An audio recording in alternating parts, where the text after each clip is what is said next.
one of the things you brought up a few times now that can absolutely help are flower remedies.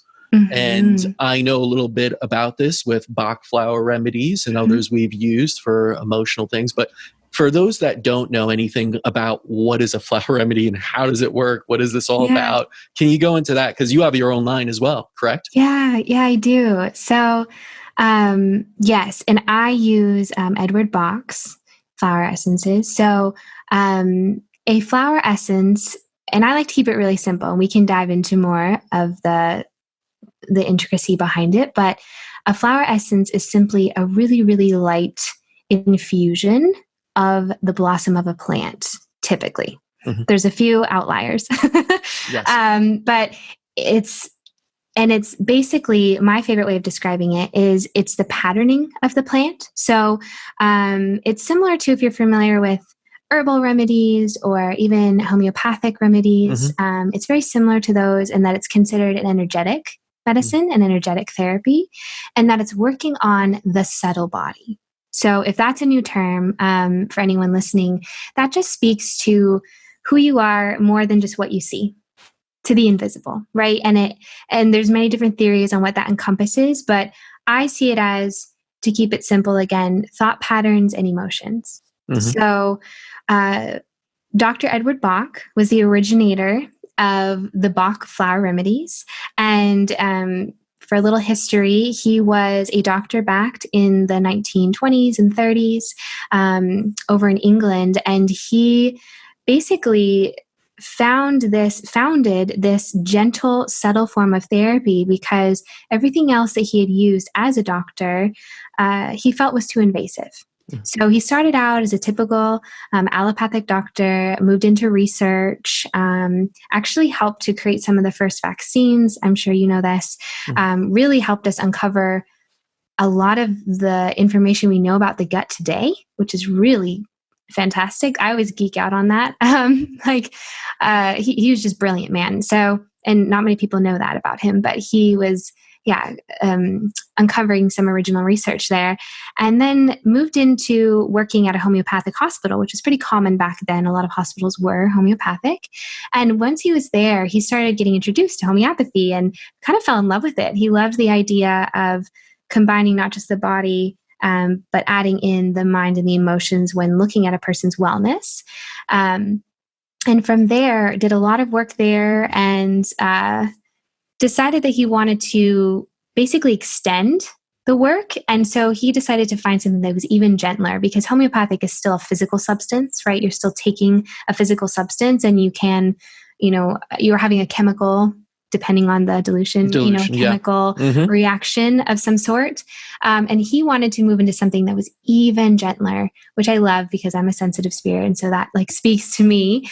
But he moved out to the countryside and eventually landed there and lived there and started researching all these different plants from all over, and was influenced by, Celtic history and all sorts of different traditions, but basically assembled 38 flower essences that matched specific personality types, because he came to the conclusion, which I think this is brilliant, because this is way before we were all considering personalities. And I'm all about knowing yourself and love the Enneagram and human design and all those different things.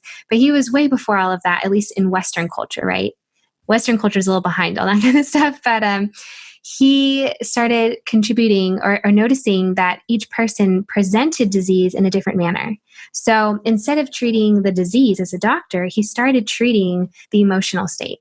And noticed that when he pinpointed it perfectly, the disease was able to resolve.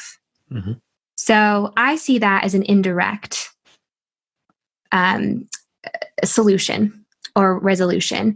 And for him, he was very passionate about the way that we think and respond to the world emotionally is how we manifest disease, or how we respond to trauma that rolls in physically. So that's kind of his story. And so he's his remedies got really popular, and they're now used all over the world, and people have extended what he's created. And now there's, because you can technically take his extraction process, which we can talk about, and use it for any plant. Really, it's so beautiful. Sure. And people also use it for crystals and minerals and all these different things. So you can utilize it to get the patterning and the energetic essence, basically, of the substance. So people in Australia and even here, in America, we have an incredible, the Flower Essence Society is the big organization here. And they have done a lot of research around more local plants, which is really beautiful. But I just fell in love with Dr. Bach. I really appreciate his approach. And then a gentleman known as Julian Bernard, he is creating Bach essences in Dr. Edwards' style, I guess you could say, or his exact measurements and research. And I've really come to respect him as a practitioner. And so he's who I source my essences through. And we can talk about that too, if you want to, like that patterning or that history there. But I have found for myself that flower essences are the easiest way for me to shift my mental state. And I've tried a lot of things. And as I said, I'm a very sensitive spirit. So for me, I never wanted to take medication for anything because I knew I would have a poor reaction. So and my family, a lot of my family do, but I could never do that. So this has been such a gift for me because it's working on a different level. So it's not affecting my physical directly. And different practitioners will speak differently about it. So this is just my personal interpretation. But I believe flower essences impact our emotions and our thought patterns directly, which then can indirectly impact our physical. So how I've seen it with my clients is the clients that pair a flower remedy, so a custom remedy, meaning that there's flower essences chosen specific for their personality and or their current emotional symptoms, we could say, or what they're experiencing in that moment, along with, say, nutrients and food shifts and lifestyle shifts. When they pair those things, the change is dynamic. It's massive. It's like something I've never seen, and it's so quick. And then for my clients that don't do the flower remedies and just do the lifestyle shifts, the nutrients, things like that, it's slower, it's more painful. We're communicating a lot more because they're just struggling. It's hard. And what I found is it's hard for them to get through the mental blocks, the emotional blocks of healing. And yes. So when you pair all of that together, it's such this beautiful marriage that really just unlocks the door and allows you to move through the healing process with such ease. And so that's why I'm so grateful to Dr. Bach and to all of the mentors and teachers that taught me this practice. But I'm in love with how it works. So I can speak to my own personal experience as well, going through grieving of a breakup or a loss of someone and using Bach Flower Remedies, that it is a subtle shift in processing your emotions almost. Yes. What the remedies are doing, and as you take them, basically it's not that you're realizing or having any physical reaction like you said. It's simply that you're able to process the information, almost go through a grieving process as you should without hanging on.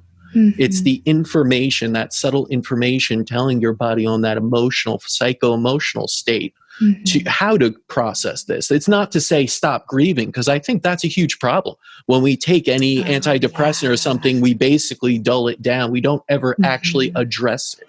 We never go through the process. We're stunting, if anything, the process that is required for healing. And what I realized is when I took them, I was able to process it and get through to the other side better, quicker, feeling a little bit more positive. So like you mentioned, there are these 32. I took the sweet chestnut, the larchmont, remember, and they are this wonderful modality. And I know naturopaths really like to use it because it does work so subtly and so beautifully on the emotional state of a patient. And then when you could combine that with other things, with more physical side or some emotional techniques, it really has this synergistic effect. So I think it's Absolutely. wonderful that you're using that, because we often like to go the other route of don't feel the pain, don't feel the grief, Yes. dull it with a psychotropic or any prescription drug you have around, one of the Mhm, many, mhm. and continue on with life.